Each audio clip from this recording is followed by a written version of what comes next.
Have you ever faced the issue of having missing data in your sheet and needing to quickly highlight? Most people go the manual route, selecting each blank cell one by one, typing missing information, and highlighting it. If you're still doing it that way, let me show you a faster solution.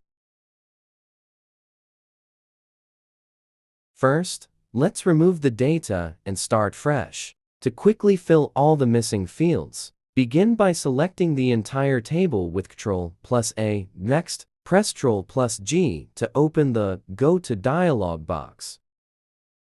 Then hit Alt+S for Special, and Alt+K to select all the blanks.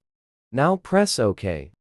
With all blank cells selected, type in missing information or whatever you need, and press Ctrl+Enter to autofill all the empty fields at once. Finally, apply your desired color to highlight the missing information across the board. And that's it. If you found this helpful, please like, subscribe, and follow for more Excel tips.